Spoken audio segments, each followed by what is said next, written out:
these programs are all in serious need of reform, and none of the other two-party candidates are talking about these issues because they recognize that you have to reform the programs in order to reduce spending without lowering quality of service. And it's by reducing spending, it's the only way we can lower taxes and reduce the debt. And less taxes and debt means fewer people leaving. And a lot of people from District 39 either have left or are contemplating leaving. Can I pause for a second and just note that we got Brian on here who's getting Congressman Massey on, and our typical lineup includes like homeless people that believe in Bigfoot. Welcome to the Brian Nichols Show, your source for common sense politics on the We Are Libertarians network. The Brian Nichols Show is the fastest growing liberty podcast that brings together people from all means of political thought as we seek to have meaningful conversations about the issues you care about. At the Brian Nichols Show, our goal is to leave the audience educated, enlightened, and informed. And now your host, Brian Nichols. Well, happy Sunday there, folks. Brian Nichols here on The Brian Nichols Show. Thank you for joining us on today's special Sunday Candidate Highlight Series. And today we are joined by Jim Tosone. He is running for State Senate in New Jersey in Legislative District 39. Now, we did have a little bit of camera issues here. So for you YouTube listener, you're going to notice, unfortunately, we did not have any video for Jim's end. But for you traditional audio listener, it's a conversation as usual. But today we focus on the topics that are really top of mind for Legislative District 39, being number one, public sector pensions, number two, school choice, and number three, healthcare choice. A great conversation to be had with Jim Tosone. So that being said, on to the show, Jim Tosone here on The Brian Nichols Show. Thanks very much, Brian. Thanks for having me. Absolutely, Jim. So for the YouTube listener who's usually watching the show, obviously we're having a little bit of a video difficulties here, but we're going to make this work, folks, because that's what we do here at the Brian Nichols Show. In the era of podcasting, anything can happen. So Jim, we're making it work on the fly, but I want to make sure we're giving you 100% you deserve in terms of raising awareness for your candidacy. Now, I've had my great behind the scenes extraordinaire Frankie, who's from New Jersey, and she's been getting me amazing candidates from the greater New Jersey area. And I'm excited to have you continuing that tradition here on the Brian Nichols Show today in our Sunday Candidate Highlight Series. So Jim, you're running for State Senate in New Jersey. Let's do a quick introduction for you to the Brian Nichols Show audience and what got you involved in politics. Sure. Well, I was in high school and college in the late 60s, early 70s, and I was part of the anti-Vietnam War left, mainly because I didn't want to get drafted. So I campaigned for anti-war candidates Senator Eugene McCarthy in the 68 Democratic presidential primary and for George McGovern in the 1972 Democratic presidential primary. One of McGovern's platforms at the time was he wanted to give $1,000 to every person in the country, which today would be about $6,500. And I thought that sounded like a good idea. But then in the early 70s, I started working and got a better idea of what economics and markets worked. And I realized it didn't make a whole lot of sense. So I took a look at the Republican Party, and they had some free market people there, but they also had social conservatives, neocons, drug warriors, crony capitalists. And so I was politically homeless until I started reading the fiction and then the nonfiction of Ayn Rand.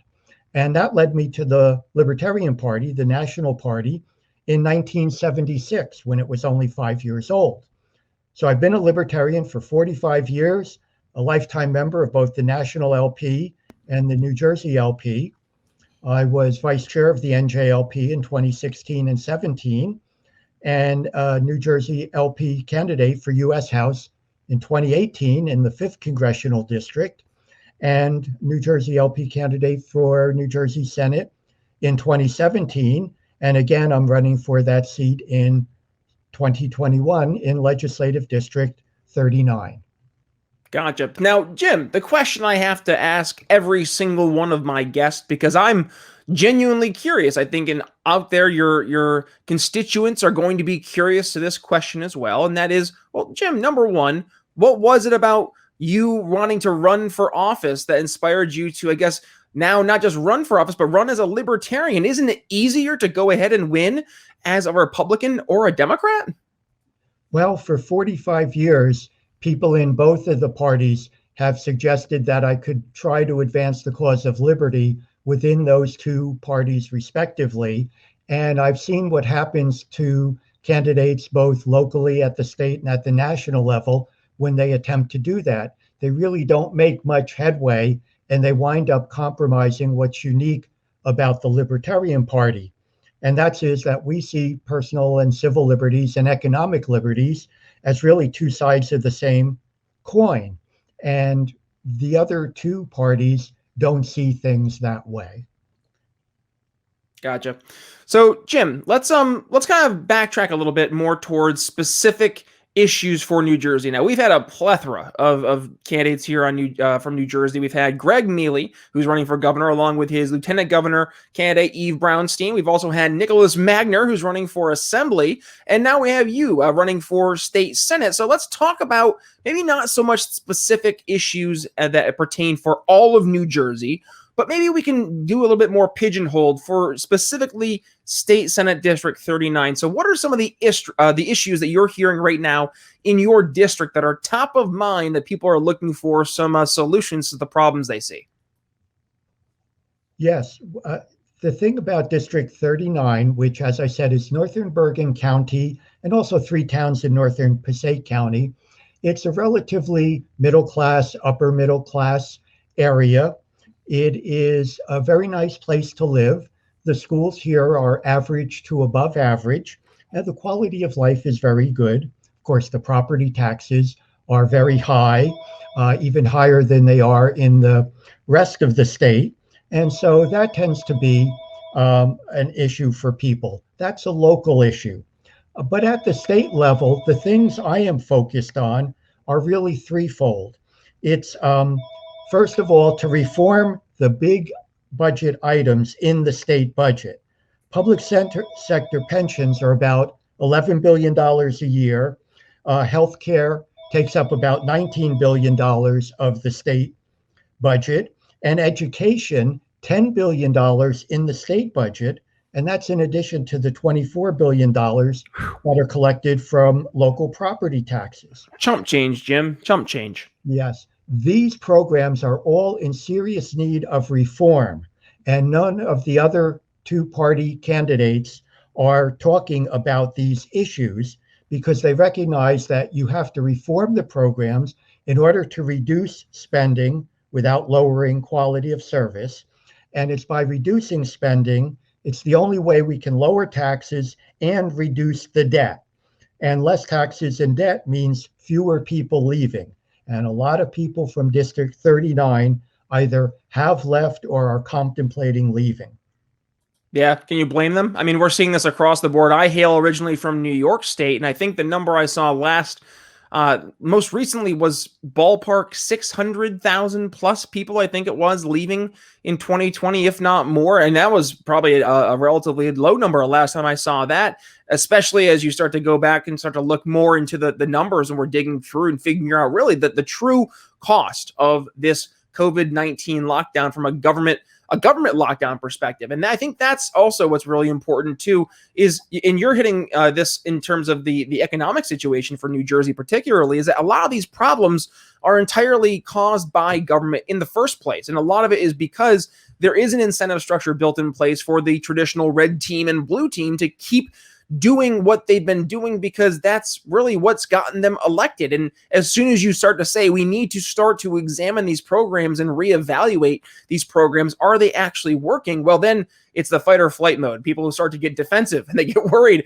Oh my goodness, are they coming after my program that I use or the one that I work for? So I guess, Jim, how would you go ahead and tackle the resistance that I'm almost certain you would face in the Senate if you're trying to take away all these very expensive pet programs? Well, the way to do that, of course, is to really get to the voters, because it's having enough voter support is the thing that influences state legislators. So on my two other big issues, are increasing school choice because we know that through competition, we can get higher quality at a lower cost. And that'll reduce both state and local taxes. Mhm. And more importantly, it allow parents to match each child with the school that best meets their needs. And then my third issue, of course, is to increase healthcare choice. And that's through reforms to insurance, occupational licensing, regulatory barriers, really to reduce cost without compromising quality. And these are the three issues, the pensions, the schools, and healthcare, that tend to be most on the mind of constituents that I've spoken to. So let's go one by one really quick. So pensions.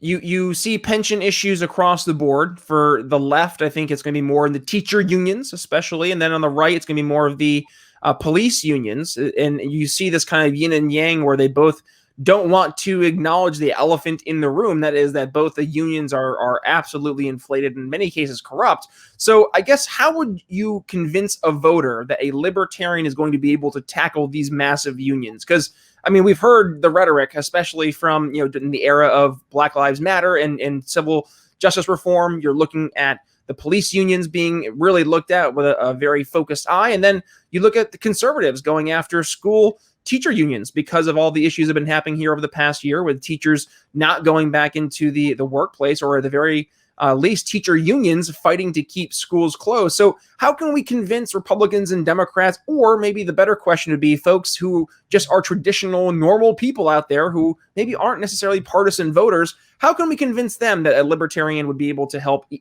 answer those questions? Part of the reason would be to explain to them things they're not hearing from the other two old parties, which is companies like IBM and others avoided going bankrupt with their traditional pension systems by doing the following. They kept retirees and those near retirement in the current system to honor the commitments they made to them, but they started moving all new and recent employee into 401k type programs. And so over the course of time, those tend to supplant and take the place of the traditional pension systems, which are no longer economically viable, regardless of whether it's the private or the public sector. And we've now seen some states start to take the initiative in following this type of approach, Texas being most recent. So a lot of times it's just showing people that it is possible to do this, even in the face of opposition from public sector unions. Can I play devil's advocate? Because I have to be devil's advocate. So then I would say, well, right there then, Jim, Texas did it. They're a Republican state. So shouldn't I just go ahead and hey, this is the challenge, this is the objection we hear, right? Where I'm a sales guy by trade, and I'm always thinking, okay, what objections are we going to hear? So here's the objection. Well, if Texas is a red state, they're getting these things taken care of in Texas, then maybe they're going to be talking about school choice. I'm sure we can talk about that. Why shouldn't I just go ahead and vote for the red team?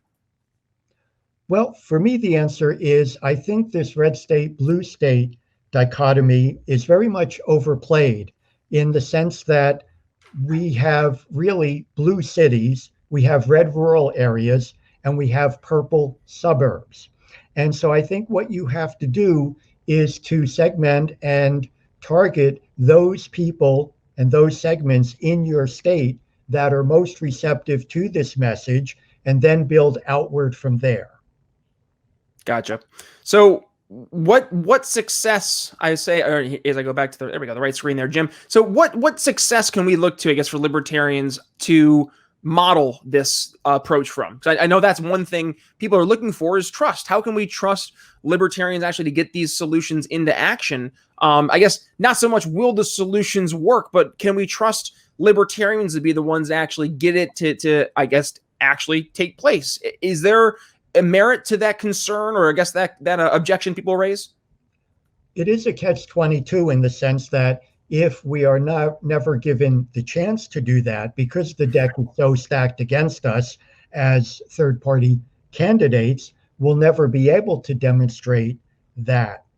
But I think we have the opportunity to show how the two establishment parties have both utterly failed over the past 25 years to live up to their promises. One of the things that they count on is when they propose a new program, voters, because they tend to be compassionate people, tends to be supportive of that program. Let's say it's a job retraining program. But the voters never go look and say, do we already have 100 job programs already at the state and federal level? How long have they been in existence? How much do they spend? And how well are they actually working or not? And do we ever go back and kill the ones that are not working?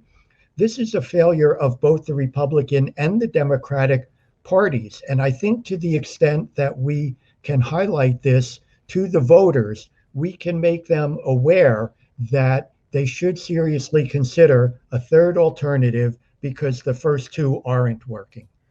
Let's go to school choice. I'm curious because this has been raised up on the show multiple times, and I'm on board. School choice, I think, is easily one of, if not the top button issues going here into 2021 for sure. I say going into 2021 as if it's like we just didn't start 2021. I'm a sales guy by trade, and like I'm just looking at my calendar. I'm like, it's already the second half of May. Where did 2021 go? Where did May go? Where's life going? Anyways, school choice, Jim. Let's talk about that, right? So with this being top of mind issue, again, we see a lot of Republicans taking the mantle of this argument, saying we're the ones who can get this into action. So again, let's kind of approach it though from the standpoint of libertarians. How can we, I guess, enter into the conversation saying we can get this into action and maybe stand against the teacher unions, despite the years of efforts trying to do that, I guess, from the Republican standpoint? Sure. This is a particularly relevant question for my district, because in my district, there really are no bad schools. There are no failing schools. There are average public schools, and there are above average to very good public schools. So naturally, a question from my constituents are, why do we want to be for school choice?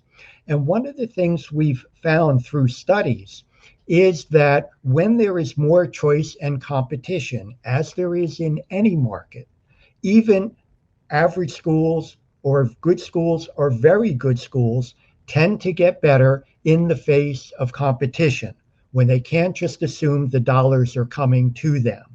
And that is why things like vouchers, backpack funding, charter schools, and the like are all ways of giving the money to the parents and let them choose the school that best meets their child's need.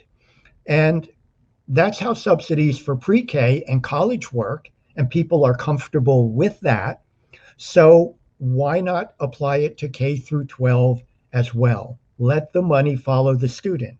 And again, we're seeing, as you well know, in over 20 state legislatures, bills are in committee or being passed or being sent to governors to actually have the money go to the parents and the students, not to the district. And that would very much attenuate the power of the unions and the education bureaucracy.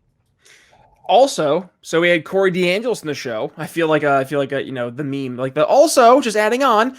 Corey DeAngelis was saying how for teachers, and this is one concern that's raised up. Well, it's going to hurt teachers, and no, actually, it ends up raising across the board the average teacher's salary, just because now, by your very point that you raised, the nature of the competition in the marketplace, it actually pushes the schools to have to compete against something other than themselves. And that's something that I think people are starting to catch wind of, this idea of like, oh, we can do this stuff without being told by the government that we have to do it a certain way. That's intoxicating. So talking about, looking at other solutions, let's look at healthcare. Now, you mentioned healthcare choice across the board. And I think that's something, yes, as well, is on top of people's mind because of, well, I don't know about you, Jim, but I think we just went through this pretty crazy thing that kind of impeded everybody's life, and this was COVID, right? So COVID lockdowns hit the United States. You have COVID-19 running rampant. So you have people who are looking to say, well, why didn't the United States government react quicker? Why wasn't there a vaccine faster? Why were these mitigation efforts completely bungled? Why has there been such a misinformation in terms of do masks work? Masks don't work. No, you need a double mask now. Oh, masks actually don't work again. Oh, by the way, we don't know if masks ever work. So what's going on here, I guess, from a standpoint of getting healthcare choice, and how would that have helped us in an era of COVID? The way I tend to approach that question is that many of the problems we had existed prior to the pandemic, and they will remain after the pandemic subsides.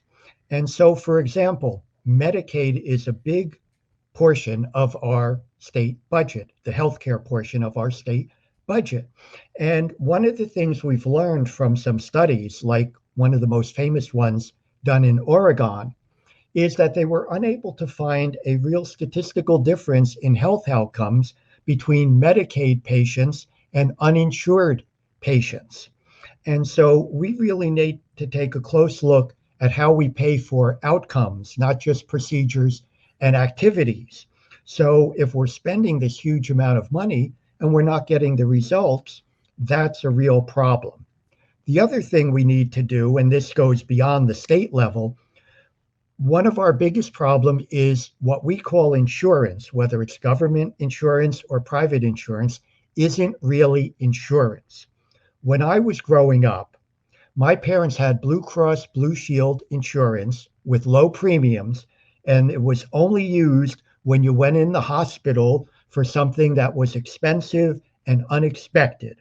When you went to the doctor or even a specialist for an office visit or a test of that kind, you paid directly to the provider out of pocket. There was no insurance company involved in it. And so all the price distortion we see in the healthcare environment, where you don't know how much something is going to cost before you go into the doctor's office, all of that is the result of the insurance company or the government insurance being in the middle. We need to get back to where insurance is really used only for true insurable events, so we can have low premiums and we can have price competition in terms of things like direct primary care, which is starting to now really take hold throughout the country. Yep. That's how you make healthcare affordable. All of the attempts to make healthcare affordable these days have not done that. They've merely shifted the cost from the patient to the general taxpayer through subsidies. Yeah. Yeah. No, we're seeing it, Jim, across the board. There's a resurgence in just the market churning, changing, and adapting. And I was just overhearing, and by the way, folks, like as we get back into the office, right, and you start to see people again, enter into the conversations, pay attention to what people are talking about, because this is where we can enter into the conversations. I heard one of my coworkers saying, yeah, man, pediatricians, they've been the ones really hit hard because you're seeing urgent care and other forms of healthcare options entering into the market. And he was acting as if it was a bad thing. And I'm thinking like, I don't know. I think that might be actually a good thing, because that means that the market's adapting and changing to the demands of the marketplace. And that's a good thing, because that means that, number one, we're going to start to see more more incentives rather, put into the marketplace to bring people into that service sector, but also it's going to cut costs and lower costs for people across the board, which, I mean, goodness, if we can get to a point where we're having like a $50 membership a month to go to the doctor's office for like the most basics of things, that why not? That seems like a very okay approach. And I think you would find a lot of doctors would take that as an approach. But just to your point, we have to start to untangle a lot of these laws. So, I mean, Jim, we're at the point now, unfortunately, we do have to get ready to wrap up. So let's kind of end here. I want you to get last word and give your pitch to the voters in specifically Legislative District 39. Why should they be looking and voting for a libertarian? Yes, I know we gave the comparisons to the Republicans and Democrats, but truly, not just voting for the alternative, but let's say voting from a actual you're going to get stuff done perspective. What is that pitch to those voters out there? My pitch to them is that I am raising issues in such a way that solutions that are simply not being addressed or even discussed by the two old party candidates in the state legislature are opportunities for us to introduce a third voice into the conversation, so that people broaden the debate and consider going outside the traditional talking points of the Republicans and the Democrats and look for innovative ways to address the tough problems that, frankly, the two old parties are trying to avoid as much as possible to face. They're trying to kick the can down the road because their primary goal is to get elected or re-elected. My primary goal is to do the hard work and raise the hard questions necessary to fix these programs that need fixing. Jim Tosone, running for State Senate in Legislative District 39 in New Jersey. Thank you for running as not just running for office, but running as a libertarian. Yes, running with a big L next to your name, along a slew of amazing, phenomenal candidates that you are running there in New Jersey with, from Greg Mealy to Eve Brownstein, Nicholas Magner, and more. So that being said, thank you so much, Jim, for running. And we'll make sure we include all links in the show notes so folks can go ahead and find you easier. And with that being said, thank you so much for joining us here on the Brian Nichols Show. Thank you, Brian.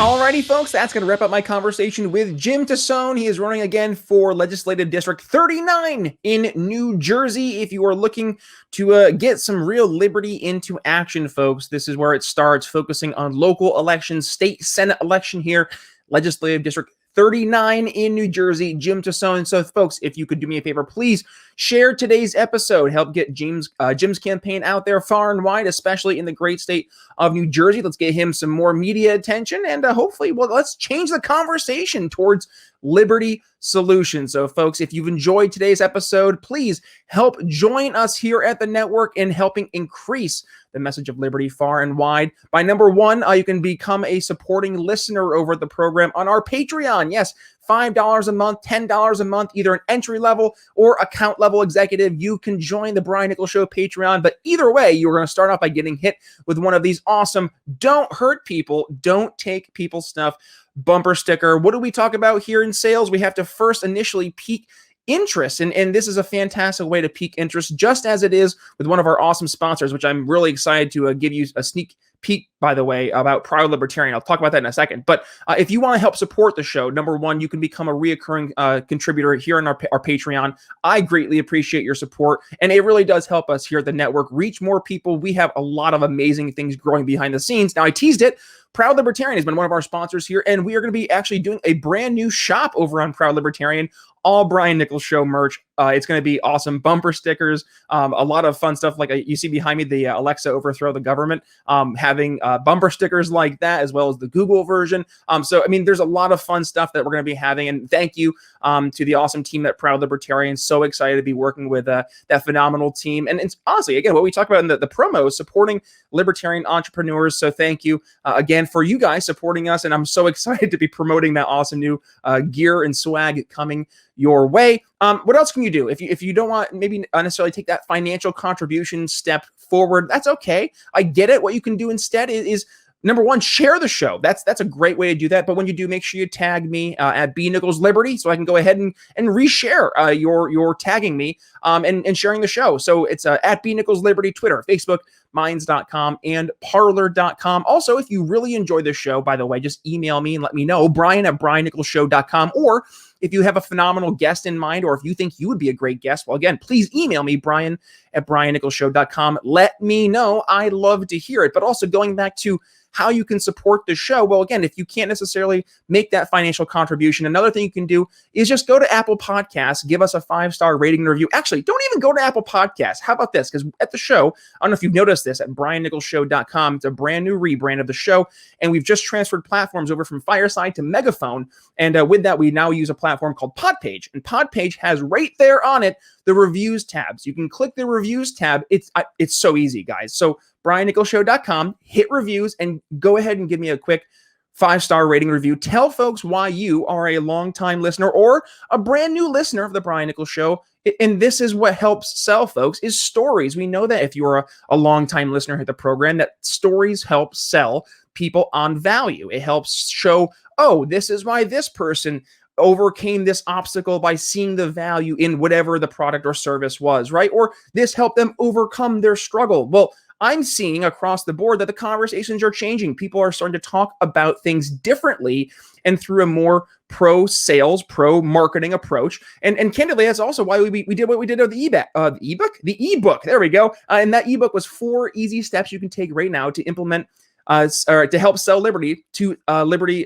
Let's try that again. 4 easy steps. It's been a day, folks. 4 easy steps you can implement now to sell Liberty to friends and family. There you go. And you can find that book, by the way, at briannicholsshow.com/Liberty Friends ebook. And that book, again, focuses entirely on how we can help sell Liberty to people in our immediate circles right now. And that is a great opportunity for you guys to not number one, just talk about this stuff, but actually go out there and enact this stuff in real life. It's making a difference, and it's exciting to see that we are, in fact, making a difference, and the conversations are changing across the greater libertarian world. And one of the people who is helping me with this mission is coming up here on Monday, and it's a returning guest and actually a behind-the-scenes extraordinaire helping this show blow up, and that is one marketing guru, Chris Goizetta. He has joined the program. We're digging into some marketing topics, part of this brand new series here on the show where we're going back and forth between Chris Goizetta talking about marketing and Jeremy Todd talking about sales. Once a week, we'll be hearing from one of those two gents, starting things off here on Monday